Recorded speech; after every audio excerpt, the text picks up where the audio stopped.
안녕하세요. 여러분, 제 채널에 와주셔서 감사합니다. 오늘 제 이야기를 듣기 위해 시간을 내주셔서 정말 고마워요. 아마도 바쁜 현대 생활 속에서 우리는 종종 부모님이 항상 곁에 계시고 언제든 돌아갈 때 기다려주시며 우리의 무관심을 모두 용서해 주실 거라고 생각하곤 합니다. 하지만 정말 그럴까요? 만약 어느 날 집에 돌아갔는데 늘 있던 집에 부모님의 모습이 없다면 어떻게 될까요? 그런 생각 해보신 적 있나요? 지금부터 할 이야기는 꾸며낸 이야기가 아닙니다. 우리 주변에서 일어날 수 있는 현실의 한 조각이며 누구도 알아채지 못하는 조용한 눈물입니다. 한 어머니, 외아들을 위해 평생을 희생하며 말년에는 자식과 손주의 품에서 편안히 쉴 수 있을 거라 믿었습니다. 하지만 그녀가 받은 것은 차가운 시선과 무정한 말들, 마치 마음을 찌르는 듯한 것이었습니다. 그녀는 침묵을 선택하고 참아내다가 결국 모두를 숨죽이게 하는 결정을 내렸습니다. 이 이야기를 하는 건 누군가를 탓하기 위해서가 아니라 우리 각자에게 단순하지만 매우 중요한 것을 상기시키기 위해서입니다. 할 수 있을 때 부모님을 사랑하세요. 부모님이 없는 부엌을 방문하는 걸 기다리지 마세요. 사과해도 늦어서 의미가 없는 날을 맞이하지 마세요.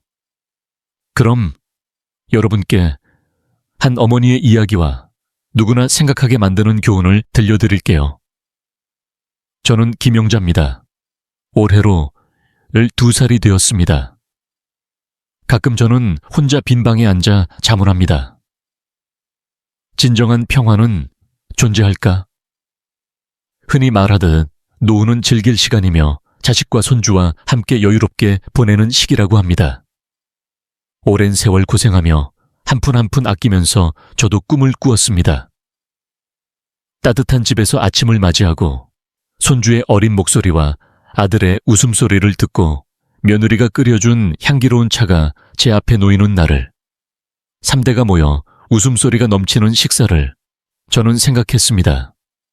그게 오랜 세월 일한 제게 가장 큰 보상이라고. 하지만 인생은 꿈 같지 않습니다. 그리고 아마 그 꿈 때문에 저는 예상치 못한 차가운 현실에 발을 들여놓게 된 거겠죠. 남편은 5년 전에 세상을 떠났습니다. 그가 떠난 날, 저는 인생의 반을 잃은 기분이었습니다. 열심히 논에서 일하고 달콤한 말은 한 적 없지만 그의 작은 고개 끄덕임이나 조용한 말이 제게 버틸 수 있는 지탱이었습니다. 장례식 날 저는 차가운 관 곁에 앉아 눈물이 마르도록 울었고 가슴이 조여오는 느낌만 남았습니다. 장례식 후 교회의 한옥집은 매우 넓고 무섭게 조용하게 느껴졌습니다. 식탁에는 젓가락 한 벌과 밥그릇 하나뿐. 저는 새벽에 일어나는 습관을 이어 불을 피우고 차를 끓였지만 맞은편에는 빈자리만 있었습니다. 밤이 되면 문틈으로 스며드는 바람소리, 마루 끝에 벌레 울음소리가 들려오고 외로움이 파도처럼 밀려와 저를 삼켰습니다. 가끔 저는 이렇게 위로했습니다. 괜찮아. 유일한 아들 민호가 무사하고 성공했다면 이 약간의 외로움도 견딜 가치가 있어. 민호는 제 큰 희망이었습니다. 남편이 떠난 후 모든 애정을 그에게 쏟았습니다. 그가 결혼하고 아이가 생겨 저를 함께 살게 해줄 날을 그저 기다렸습니다. 어느 날 민호로부터 전화가 왔을 때 제 가슴은 오랜 세월 꺼져 있던 불꽃에 불이 붙은 듯 했습니다. 엄마, 서울로 와서 나랑 지은이랑 같이 살지. 집도 넓고 혼자 있으면 외로울 텐데. 저는 몇 초 동안 말이 막혔고 심장이 세게 뛰었습니다. 떨리는 목소리로 물었습니다. 정말이야. 내가 둘이 방해가 되지 않을까? 민호는 웃었습니다. 무슨 방해야죠, 엄마. 게다가 지은이는 곧 아기를 낳아 엄마가 도와주면 안심이야. 저는 가슴에 손을 얹고 눈물이 흘러 넘쳤습니다. 아, 제 꿈이 정말 이루어진 거예요. 보이지 않아도 고개를 끄덕이며 말했습니다. 갈게. 손주 돌보는 걸 도울게. 둘이 안심할 수 있게 할 수 있는 건 다 할게. 이 그날 밤 저는 잠을 이룰 수 없었습니다. 나무 선반을 뒤져 아직 새 옷 몇 벌을 꺼내 세월의 바랜 여행 가방에 조심스럽게 접어 넣었습니다. 가장 좋은 한복과 남편의 추억의 물건 몇 가지를 챙겼습니다. 사진에 손을 살짝 올리고 속삭였습니다. 여보, 곧 아이들 만날 거야. 안심해. 다음 날 아침, 저는 첫 기차에 탔습니다. 기차는 안개 낀 논을 지나 작은 마을과 익숙한 오래된 역을 빠른 속도로 지나쳤습니다.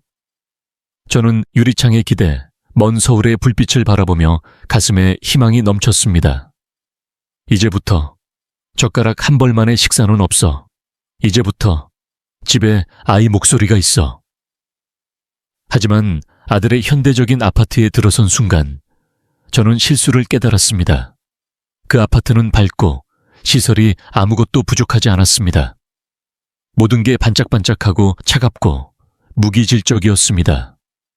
제가 발을 들여놓았을 때 낡은 신발이 조금 더러웠지만 지은이는 바닥을 보고 살짝 눈살을 찌푸렸고 저는 그걸 놓치지 않았습니다. 그 눈빛이 제 마음을 아프게 했습니다. 어머니, 신발은 현관밖에 제대로 놓아주세요. 여기 바닥은 더러워지기 쉬워요. 그녀는 담담하게 말하고 돌아서 갔습니다. 저는 고개를 숙였습니다. 미안해. 그날 밤 저는 밝게 행동하며 식탁에 앉아 민호를 기다렸습니다. 뜨거운 국그릇을 들고 미소 지으며 말했습니다. 먹어봐. 옛날 네가 좋아했던 맛으로 비슷하게 만들었어. 그는 조금만 먹고 작업실로 돌아가 컴퓨터에 집중했습니다. 저는 푸른 화면 불빛 아래 그의 등을 보며 가슴이 겨울 논처럼 텅 비었습니다. 저는 자신에게 말했습니다. 괜찮아. 시골 사람이니까 어쩔 수 없어. 네가 기뻐한다면 그걸로 돼. 하지만 마음속 깊이 묵히 무언가가 조용히 부서졌습니다. 그 후의 날들 저는 일찍 일어나 생각했습니다. 아침밥을 만들자. 바빠서 외식만 하면 안 돼. 저는 찬장을 열고 고향에서 가져온 채소를 꺼내 냄비를 가스레인지에 올렸습니다.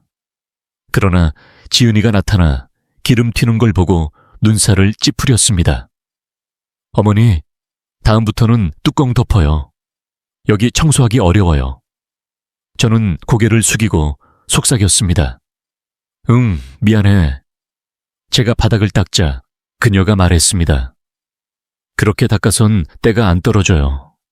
여기 먼지가 잘 붙으니까 전용 세제를 써야 해요. 저는 고개를 끄덕이고 한숨을 삼켰습니다. 알았어. 그 말들이 제 마음에 바늘처럼 찔렀습니다. 저는 화내지 않았습니다. 느낀 건 외로움이었습니다. 이 넓고 밝은 아파트에서 저는 잘못된 곳에 놓인 낡은 가구 같았습니다. 밤이 되면 작은 방에 이불 위에 누워 바깥차 소리가 들리고 아들 방에 가벼운 문 닫히는 소리를 들으며 눈물이 흘러 베개를 적셨습니다. 저는 자신에게 맹세했습니다. 자신에게 부탁처럼. 참아, 아이를 위해 네가 즐겁고 손주가 건강하다면 모든 게 가치 있어. 하지만 그게 앞으로의 길고 어두운 날들의 시작이었다는 걸 몰랐습니다. 세월은 이 반짝이는 아파트에서 천천히 그러나 무겁게 흘렀습니다. 처음엔 자신에게 말했습니다. 괜찮아. 그냥 인내가 필요해. 지은이는 공동생활에 아직 익숙하지 않을 뿐. 곧 나아질 거야. 하지만 날이 갈수록 그들과의 거리는 좁혀지기는커녕 조용히 벌어지며 밤마다 가슴이 아팠습니다. 민호는 바빴습니다. 매일 새벽에 나가고 밤늦게 돌아옵니다. 가끔 문이 조용히 열리는 소리, 발소리가 살짝 바닥에 놓이는 소리를 듣고 그의 그림자가 작업실로 사라졌습니다. 저는 저녁을 차려 식탁에 놓고 계속 기다렸습니다. 그가 돌아왔을 때 아직 뜨거운 국그릇을 들고 미소 지었습니다. 먹어봐, 어렸을 때 좋아했던 맛으로 만들었어. 그는 힐끗 보고 어색하게 웃었습니다. 고마워. 그런데 급한 일이 있어. 그러고 컴퓨터 앞에 앉아 식어가는 밥을 방치했습니다. 푸른 빛이 그의 얼굴을 창백하게 만들었습니다. 아들의 등을 보며 저는 가슴이 아팠습니다. 혹시 이 바쁨은 어머니의 눈을 직시하는 걸 피하는 핑계일까? 지은이는 제가 이 집에 들어온 이후 한 번도 진심 어린 웃음을 본 적이 없었습니다.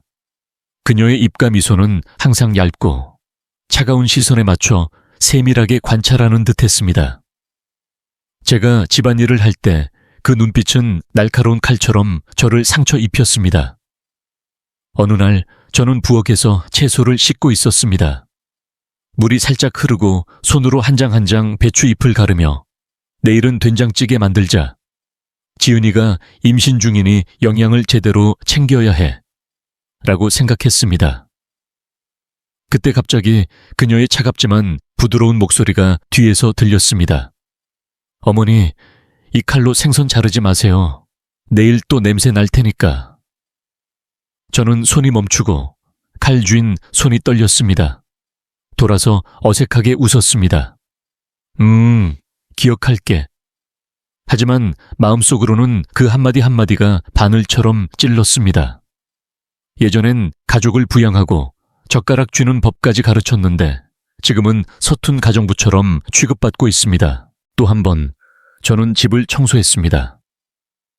시골의 여유로운 생활에 익숙해 구석구석 천천히 쓸고 부드러운 천으로 닦았습니다. 지은이가 지나가며 눈살을 찌푸렸습니다. 어머니, 그렇게 닦아도 깨끗해지지 않아요. 전용 세제를 안 쓰면 세균이 안 없어져요. 저는 고개를 숙이고 모기 소리처럼 작은 목소리로 말했습니다. 알았어. 손에 쥔 젖은 천을 꽉 쥐었습니다. 저는 말하고 싶었습니다. 너 옛날에 이 집 2배 큰 한옥집을 수십 년 청소해 왔으니 내가 아무것도 모르는 건 아니야 라고. 하지만 저는 입술을 깨물고 그 말은 가슴 위에 돌처럼 무겁게 눌려 있었습니다. 어느 날 민호가 갑자기 말했습니다. 엄마, 지금 계좌에 돈 송금했어. 엄마는 집에서 지은이 돌봐줘. 그녀 피곤하게 하면 안 돼. 저는 잠시 멍하니 있다가 살짝 고개를 끄덕였습니다. 알았어. 하지만 마음속으로는 가슴이 조여오는 느낌이 솟아올랐습니다. 도대체 언제부터 아들이 어머니의 모든 돌봄을 돈으로 치러야 한다고 생각하게 된 걸까? 옛날엔 밤새 아이를 간호해도 비 오는 논에 나가 따뜻한 죽을 만들어도 누구에게 보수를 요구하지 않았습니다. 그런데 지금은 자신이 몇 달치 월급으로 고용된 가정부처럼 느껴졌습니다. 그날 밤 저는 벽을 향해 누워 거리의 차 소리를 들으며 가슴이 텅 비었습니다. 어둠 속에서 혼잣말처럼 속삭였습니다. 내가 어디서 잘못된 거지? 혹시 여기 오는 게 실수였을까? 하지만 내가 나가면 아이들은 어떻게 생각할까? 아직 손주는 태어나지 않았어. 어떻게든 떠날 수 없어. 눈물이 흘러 베개를 적셨습니다. 저는 입술을 세게 깨물고 울음소리가 밖에 들리지 않게 참았습니다. 하지만 제 마음은 작은 조각으로 부서지기 시작했습니다. 달이 그냥 흘러갔습니다. 지은이는 점점 더 경계하고 제가 하는 모든 걸 빤히 쳐다봤습니다. 저는 젓가락 한 벌을 테이블에 놓으면 그녀가 말했습니다. 어머니, 이 젓가락 아직 소독 안 됐어요. 제가 손을 씻으면 눈살을 찌푸리며 말했습니다. 이 비누는 살균 효과가 별로 없어요. 그 주의 말들마다 제가 이 집 안에서 외부인처럼 느껴졌습니다. 예전엔 노후의 행복을 되찾을 수 있는 곳이라 믿었던 집은 지금은 차가운 벽에 둘러싸인 점점 피곤해지는 늙은 마음속 장소가 되었습니다. 밤이 되면 발코니에 나가 밝게 빛나는 거리의 불빛을 바라봤습니다. 아래쪽에서는 차들의 행렬이 흐르고 무정하게 차가웠습니다. 저는 문득 시골 한옥집을 떠올렸습니다. 채소밭, 대나무 숲을 스치는 바람소리, 겨울 저녁 부엌의 연기 냄새. 거기서는 비록 외로워도 적어도 나답게 있을 수 있었습니다. 여기서는 저는 그냥 그림자에 불과했습니다. 저는 살짝 한숨을 쉬고 자신에게 말했습니다. 아이가 건강하고 손주가 튼튼하다면 좀 더 참자. 하지만 마음 깊숙이 다른 목소리가 희미하게 그리고 아프게 울렸습니다. 언제쯤 이 차가운 시선으로 상처받는 걸 멈출 수 있을까? 저는 몰랐습니다. 오늘 제가 견디는 건 앞으로의 삶을 덮칠 진짜 폭풍의 시작에 불과하다는 걸. 그날 오후 서울의 하늘은 낯빛이 되고 구름이 두껍고 무거워져 큰 비가 가까워졌음을 알렸습니다. 저는 밝은 주방에서 조용히 나무 도마 위에서 채소를 썰고 있었습니다.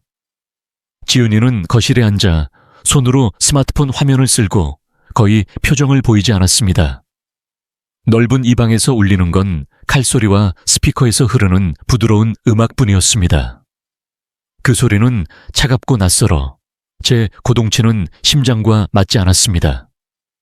저는 당근을 썰고 다음으로 청채를 썰었습니다. 지은이가 서양식 샐러드를 먹고 싶다고 해서 저는 생각했습니다. 좋아, 며느리를 기쁘게 해보자.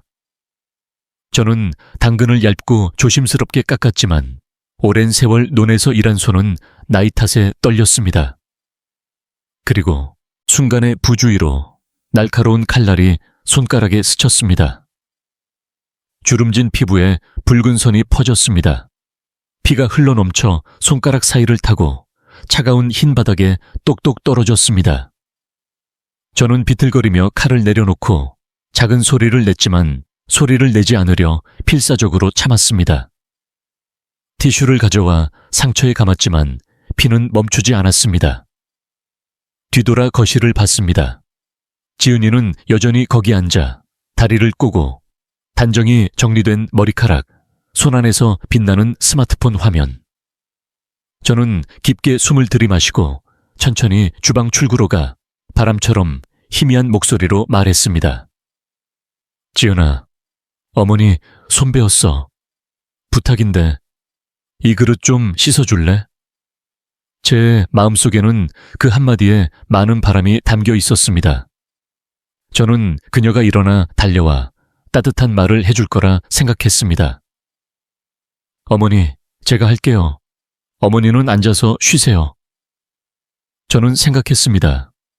적어도 우리 사이에는 약간의 인간다움, 약간의 배려가 남아있다고. 하지만 그 붉은 입술에서 나온 대답은 차갑게 제 마음을 얼렸습니다. 어머니가 한 거면 어머니가 치우면 되지. 어머니가 서툴러서 그런 거잖아요. 저는 멍해졌습니다. 한마디 한마디가 가슴에 꽂히는 칼처럼 피가 스미는 손가락 상처보다 깊게 마음에 찔렀습니다. 저는 거기 서서 다리가 떨리고 손은 붉게 물든 티슈로 황급히 감은 마른 꽃 같았습니다. 아무 말도 없고 걱정스러운 눈빛도 없었습니다. 그냥 지은이의 눈만 화면에 고정되어 마치 누구와도 상관없는 이야기를 하는 듯 담담하게 말했습니다. 저는 무언가 말하고 싶어서 그냥 도우려 했을 뿐 모두가 기뻐하도록 한 것뿐이라고 설명하고 싶어서 그러나 목이 막혀 말은 혀끝에 걸려 아프게 스며들었습니다. 저는 살짝 등을 돌리고 천천히 싱크대로 돌아가 차가운 물에 손을 담갔습니다. 붉은 피는 물에 섞여 긴 소용돌이가 되어 배수구 안으로 사라집니다. 소용돌이치는 물의 흐름을 보니 제 마음도 함께 흘러가는 듯 했고 가까스로 지키던 믿음도 함께 흘러가 버렸습니다. 그날 저녁 저는 주방 구석에 앉아 임시 붕대를 감은 손으로 식은 밥을 바라보고 있었습니다. 민호가 돌아와 가방을 내려놓고 간단히 물었습니다. 엄마, 벌써 먹었어? 저는 억지 미소를 지었습니다. 응, 벌써 먹었어. 그는 제 흰 붕대 손을 알아채지 못하고 왜 제가 캄캄한 주방에서 혼자 있는지 물어보지 않았습니다. 그냥 한번 고개를 끄덕이고 작업실로 돌아가 소리를 내지 않게 문을 닫았습니다. 누군가 방해하지 않게 보였지만 어머니의 마음을 상처 입히는 건 두려워하지 않는 듯 했습니다. 저는 그 문을 올려다보며 가슴이 1000개의 바늘로 찔리는 듯 샜습니다. 어둠 속에서 저는 자문했습니다. 옛날에 안아주던 아들은 정말 낙에서 멀어진 걸까?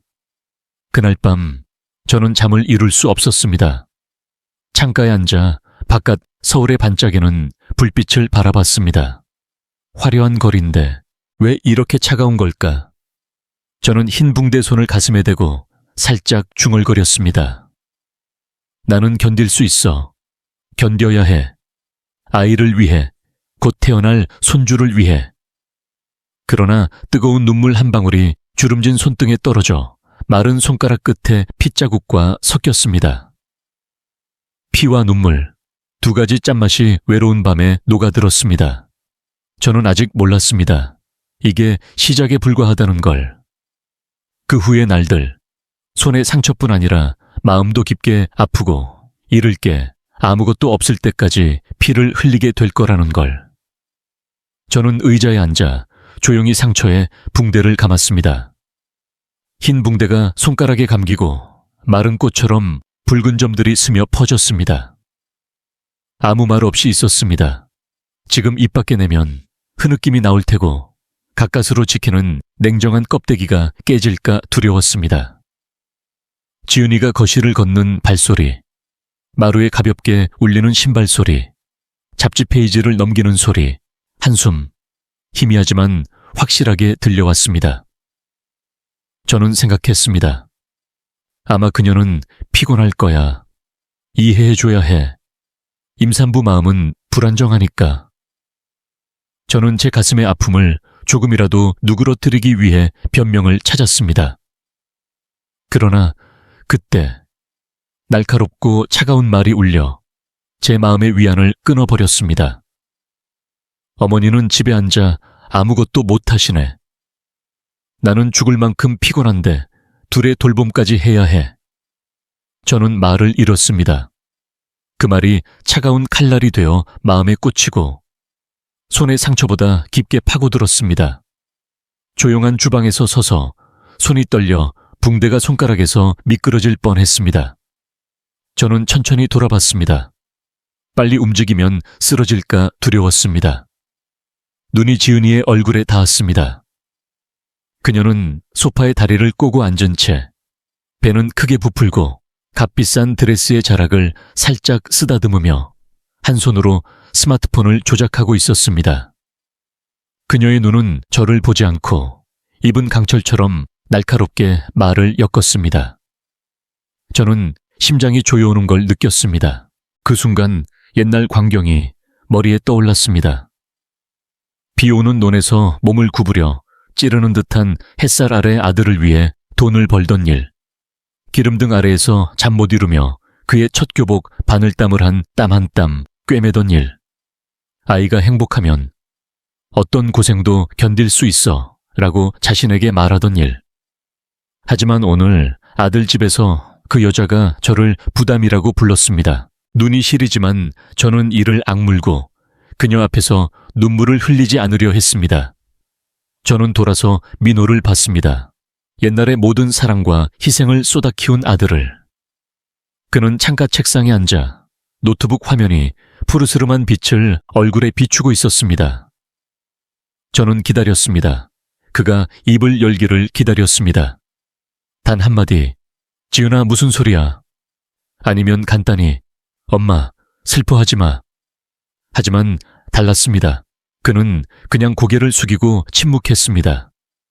침묵은 너무 깊어 저는 마우스 클릭 소리가 분명히 들렸습니다. 그 순간 저는 이해했습니다. 이 집에서 저는 완전히 외롭다는 걸. 아무도 제 편이 아닙니다. 아무도 제 손에서 흘러내리는 피도, 마음속에서 마르는 피도 신경 쓰지 않습니다. 저는 등을 돌리고 작은 방, 그들이 어머니 방이라고 부르는 곳으로 걸었습니다. 실제로는 간단히 싱글 침대와 작은 장롱이 놓일 수 있는 구석에 불과합니다. 저는 문을 닫고 차가운 문에 등을 기대 그대로 바닥에 미끄러져 앉았습니다. 뜨거운 눈물이 흘러넘쳐 가는 손 위에 똑똑 떨어졌습니다. 저는 입술을 세게 깨물고 누구에게도 울음소리가 들리지 않게 참았습니다. 그러나 마음속으로 외쳤습니다. 여기는 내 아들 집 아니면 내가 기생충으로 여겨지는 곳인가? 저는 하얗고 차가운 천장을 올려다보며 떨리는 목소리로 속삭였습니다. 내가 잘못됐어. 그렇지. 사실 이 아파트에 발을 들이지 말았어야 했어. 그 후에 며칠 동안 지은이와의 거리는 더욱 벌어졌습니다. 그녀는 더 이상 불편함을 숨기지 않았습니다. 제가 주방에 들어갈 때마다 그녀는 곁눈으로 노려봤습니다. 거기 놓아. 내가 할게. 어머니, 만지지 마. 금방 어질러지니까. 저는 고개를 끄덕이고 구석으로 물러났습니다. 가슴이 조여왔습니다. 저는 여기 온 건 아이를 돕기 위해, 가족의 버팀목이 되기 위해였다고 생각했습니다. 그러나 결국 저는 그냥 인겨자였습니다. 밤이 되면 저는 싱글 침대에 누워 거실에서 그들이 말하는 소리를 들었습니다. 속삭이는 듯한 웃음소리는 상처받은 제 마음에 깊게 꽂히는 칼날 같았습니다. 저는 자문했습니다. 저 아이는 아는가? 아내의 한마디 한마디가 어머니를 조금씩 죽이고 있다는 걸? 아니면 알고서도 못 들은 척하는 건가? 그리고 어느 저녁 저는 지은이가 민호에게 속삭이는 걸 들었습니다. 차갑고 마른 목소리로 더 못 참아. 어머니가 여기 있으면 숨 막혀. 할 수 있는 것도 없고 그냥 방해만 돼. 제 마음은 찢어지는 듯 했습니다. 저는 입술을 세게 깨물어 피가 스며들었습니다. 흐느낌을 흘리지 않게. 저는 팔에 머리를 기대 눈물로 흐려진 천장을 보며 몰래 생각했습니다. 만약 남편이 살아있었다면 나에게 이런 굴욕을 맛보게 하지 않았을 텐데. 그날 밤 저는 일어나 작은 여행 가방을 열고 몇 벌의 옷을 넣었습니다. 손은 떨렸지만 마음은 정해졌습니다. 저는 생각했습니다. 여기에 있을 곳이 없다면 떠나자. 옛날의 닭이 아침에 울고 집 냄새가 그리운 그곳으로. 적어도 거기서 누구에게도 부담 취급받지 않는 곳으로. 그러나 문손잡이에 손이 닿았을 때 침실에서 아기의 흐느끼는 소리가 들렸습니다. 그 울음소리는 마치 제 마음을 붙잡아 멈추게 하는 손 같았습니다. 저는 돌아보고 작은 방의 어둠을 보며 새로운 눈물을 흘리며 말했습니다. 손주야, 아직 갈 수 없어. 괴로워질 때까지 여기 있을게. 저는 몰랐습니다. 괴로워질 때가 생각보다 빨리 올 거라는 걸. 그날 밤 저는 혼자 어두운 방에 앉아 있었습니다. 희미한 램프 불빛이 차가운 흰 벽에 비쳐 제 그림자를 길게 느렸습니다. 벽시계의 똑딱 소리가 귀에 꽂히며 이렇게 말하는 듯 했습니다. 오늘 밤은 지금까지의 밤과 다른 밤이 될 거야. 저는 오랜 시간 가만히 앉아 있었습니다. 낮에 지은이가 한 말이 머릿속에서 반복되며 마음을 파고드는 칼처럼 울렸습니다. 어머니는 집에 멍하니 앉아 아무것도 못하시네. 너는 죽을 만큼 피곤한데 둘의 돌봄까지 해야 해. 그 한마디 한마디가 갈라진 제 마음을 깊게 찢었습니다. 저는 천장을 올려다봤습니다. 정말 여기 내 아들 집일까? 아니면 내가 있는 게 부담스럽고 방해되는 존재로 여겨지는 일시적인 피난처에 불과할까? 저는 옛날에 온몸과 영혼으로 안아주던 민호의 무언의 눈을 떠올렸습니다. 그는 거기 앉아 아무 말도 하지 않고 마치 지은이의 말을 당연하다 여기는 듯 했습니다. 그 순간 저는 이해했습니다. 우리 사이에 얼마나 강했던 유대도 이미 금이 가고 끊어지는 건 시간 문제라는 걸 저는 일어나 장롱 아래 작은 서랍을 열어 2가지를 꺼냈습니다. 하나는 세월 탓에 바랜 청은색 통장, 그리고 고향에 있는 낡은 집의 소유권 증명서입니다.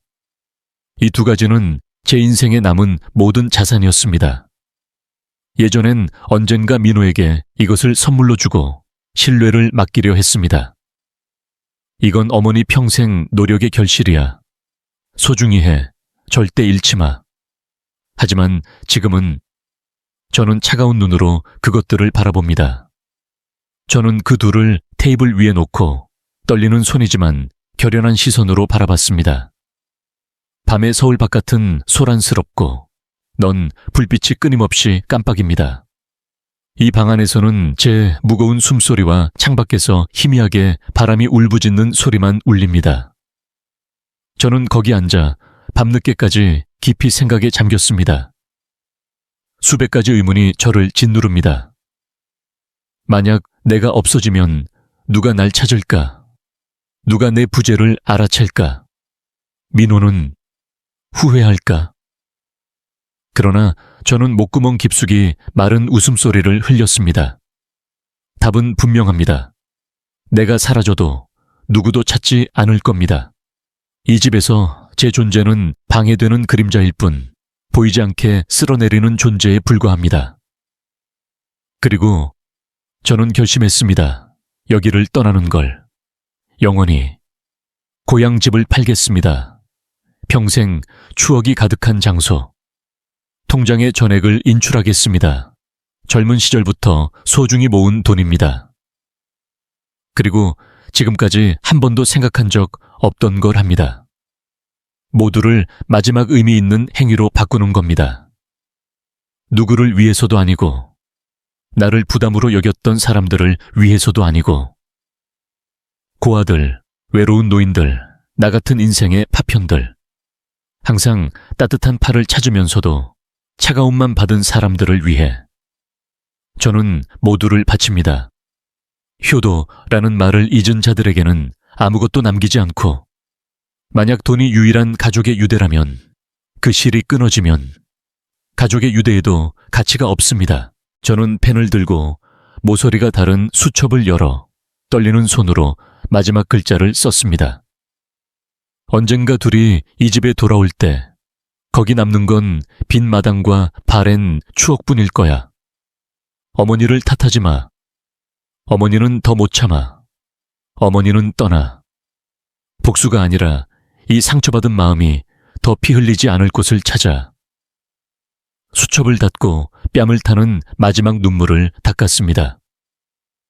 바깥에서는 서울 거리의 지평선에 새벽이 시작되지만 제게는 새로운 인생의 빛, 더 이상 그들의 모습 없는 인생의 빛이었습니다. 저는 마지막으로 작은 방을 둘러봤습니다. 혼자 쓰는 침대, 차가운 벽, 집구석에 조용히 누운 낡은 여행 가방.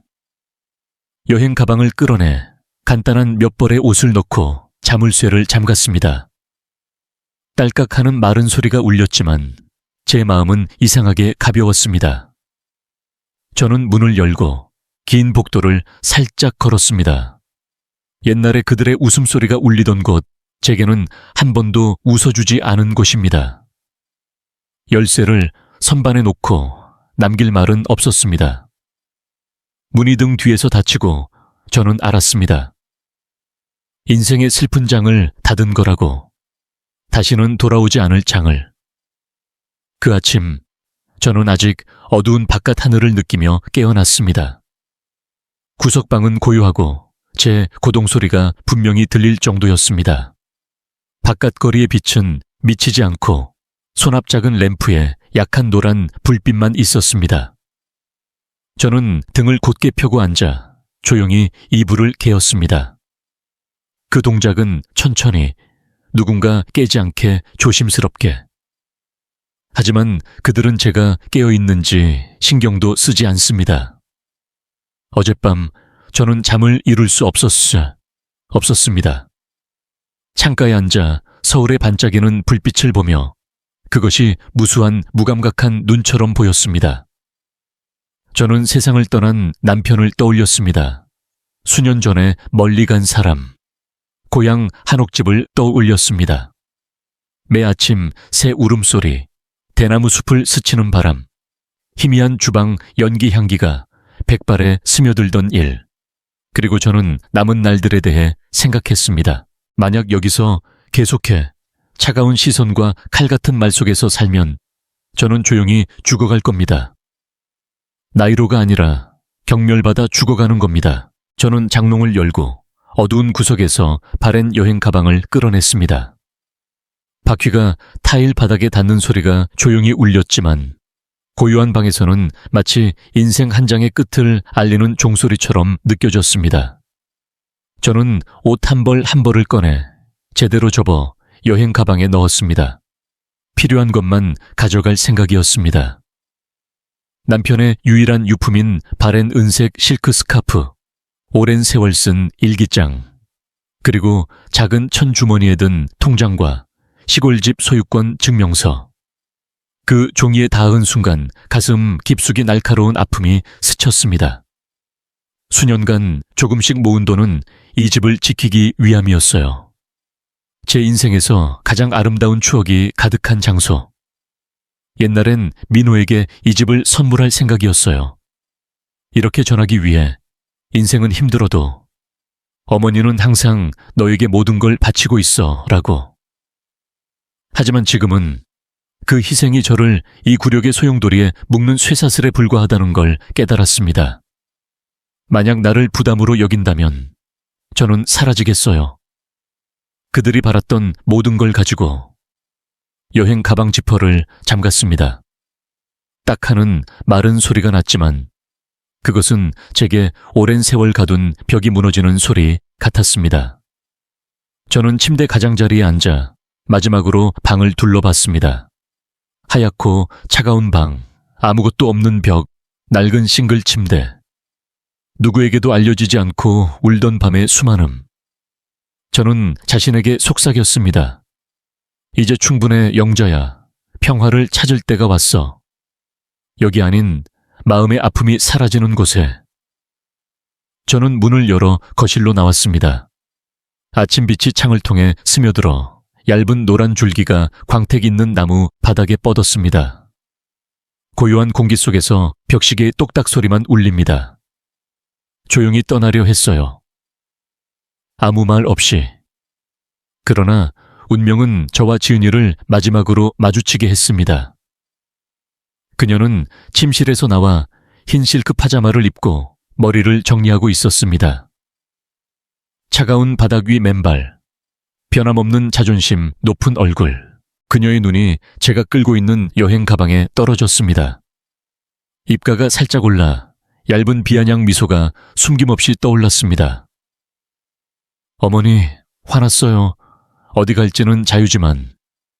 기억해. 돈 빌려달라는 연락하지 마요. 그 한마디, 단 한마디지만 제게는 무겁고 어떤 겨울밤보다 차가웠습니다. 저는 침묵했습니다. 심장이 순간 멈춘 듯.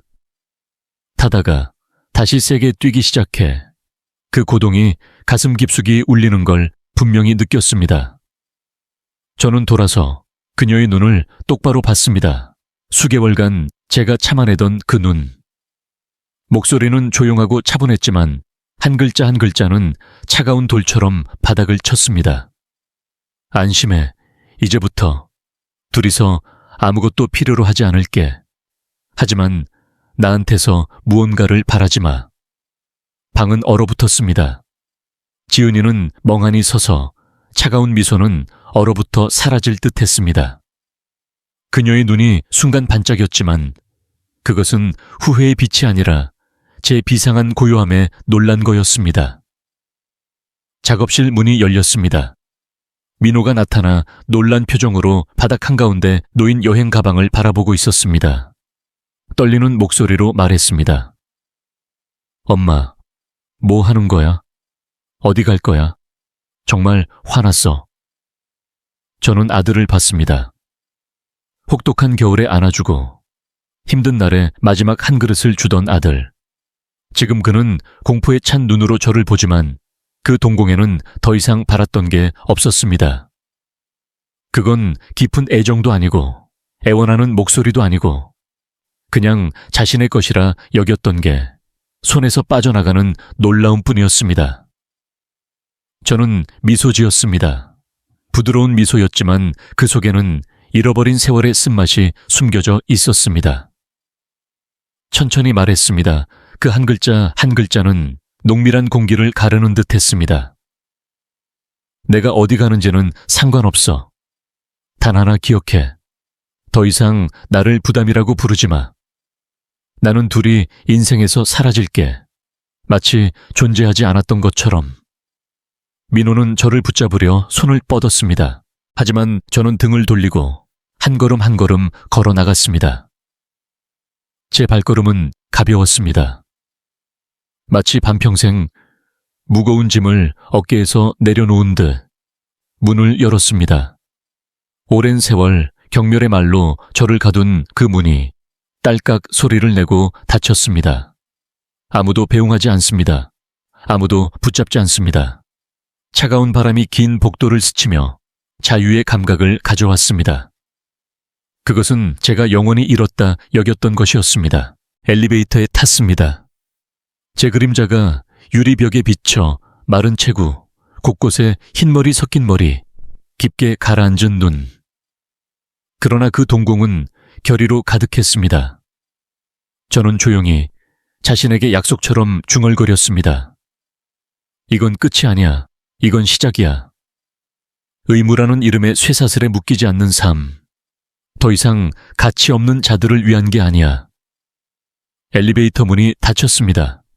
그 순간부터 이 집에서 누구도 저를 보지 않을 거라는 걸 알았습니다. 한 달 후 저는 경주의 작은 카페에 앉아 있었습니다. 창밖으로는 벚꽃길이 덮인 거리가 보입니다. 봄 초입의 바람이 살짝 불어 달콤하고 부드러운 향기가 백발 섞인 머리 사이를 스칩니다. 테이블 위 커피는 김이 오르지만 마음은 이상하게 따뜻했습니다. 쓴맛 때문이 아니라 오랜 세월 가슴에 무겁게 얹힌 짐을 내려놓은 안도감 때문이었습니다. 낡은 휴대폰을 열자 화면에 은행 메시지가 나타났습니다.